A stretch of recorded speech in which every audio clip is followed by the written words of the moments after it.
Objet nombre SCP-39. Ingénieur Nazik. Classe Euclide.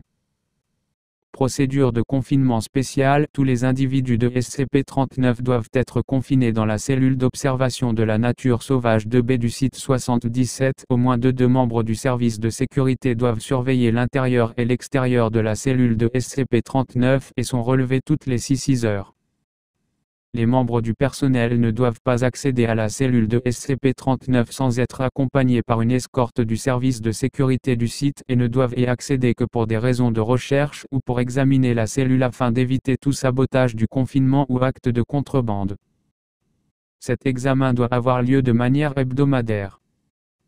À partir du 1-8-09-20, SCP-39-8 a été diagnostiquée comme enceinte. La responsabilité de son confinement a été transférée au personnel de l'aile d'observation vétérinaire. Description: SCP-39 consiste en une population de 23 individus de Nasali larvatu, ou singes nasiques, qui ont été sujets à des changements anatomiques radicaux. Les yeux et la bouche des SCP-39 sont absents, laissant un visage nu libre pour le nez et les canaux nasaux l'accompagnant. Les individus de SCP-39 possèdent une ouïe et un toucher exacerbé pour compenser l'absence des yeux et se basent majoritairement sur le contact physique avec les objets pour les percevoir et sur de bruyants grognements nasaux comme une sorte d'écolocalisation pour les aider à s'orienter dans leur environnement. Les autopsies ont par ailleurs révélé que le système digestif est absent. Comment les individus de SCP-39 obtiennent les nutriments nécessaires ou par ailleurs comment ils survivent sans reste un sujet de recherche. Les individus de SCP-39 montrent des signes d'intelligence dont notamment la communication avec des grognements nasaux, une compréhension de l'anglais parlé et une compréhension complexe des mécanismes. Les sujets adultes ont montré une capacité à utiliser des outils mécaniques et ont la faculté de réparer et fabriquer divers objets techniques comme désassembler et remonter un moteur à combustion interne ou câbler efficacement une petite salle d'un appartement. Les expériences ont montré que les SCP-39 semblent travailler plus efficacement lorsqu'ils sont seuls plutôt qu'en groupe, les individus de SCP-39 étant souvent distraits par les autres occasionnellement lorsqu'ils travaillent. Les individus de SCP-39 enserrent leur abdomen et émettent des sons de détresse. Si de la nourriture est située dans les parages, ils tenteront de recouvrir leur face de cette substance.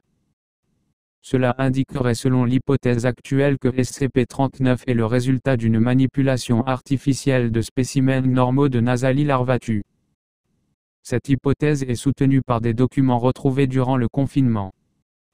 Se référer à l'addendum SCP-39-A. Les sujets SCP-39 sont capables de reproduction et de gestation à l'instar des Nasali larvatu. Au moment de la rédaction de ce rapport, 5 individus de SCP-39 sont nés.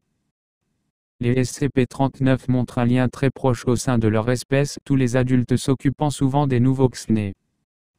Les nouveaux individus naissent avec des anomalies anatomiques similaires à celles des autres individus de SCP-39 mais n'ont pas les connaissances de leurs semblables adultes.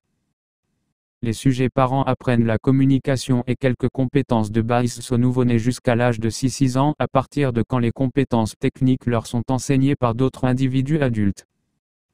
Les SCP-39 ont été récupérés dans un centre de recherche inhabité situé à 50 km de la ville dans le Nevada. Les documents récupérés pendant le confinement ont attesté que le centre appartenait à une entreprise finançant des projets de recherche sur l'avancement des capacités naturelles humaines. 20 individus de SCP-39 ont apparemment vécu dans le centre et l'ont entretenu pour une durée inconnue. Des documents supplémentaires ont indiqué qu'un projet a été mené pour augmenter l'intelligence humaine.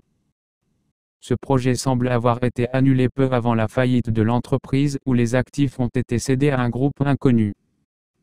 Des recherches approfondies sur le groupe qui a acquis ces actifs ont permis de découvrir plusieurs autres objets anormaux dont SCP-1513. Addendum SCP-39-A, un nouvel individu de SCP-39 a été découvert durant les opérations de confinement de SCP-1328. Les agents recherchent actuellement tous les rapports indiquant l'existence des autres individus en liberté. Addendum SCP-39B. Plusieurs documents récupérés pendant le confinement initial semblent être des notes des premières phases du développement de SCP-39. Des recherches ont été débutées pour développer un moyen de recréer le processus de création de nouveaux individus. Cependant, les dommages que les notes ont accumulés avant le confinement a rendu nombre d'entre elles illisibles. Suppression, ils sont devenus presque 100% plus productifs, sans compter le temps supplémentaire acquis dû à la réduction de la durée des pauses et du temps libre. Avec cette réussite, nous avons considéré la suppression d'autres orifices du moment que l'absence ou le remplacement de ceux-ci ne réduit pas leur productivité. Vernet les observait alors qu'ils travaillaient aujourd'hui et a remarqué certains d'entre eux se tenant l'abdomen.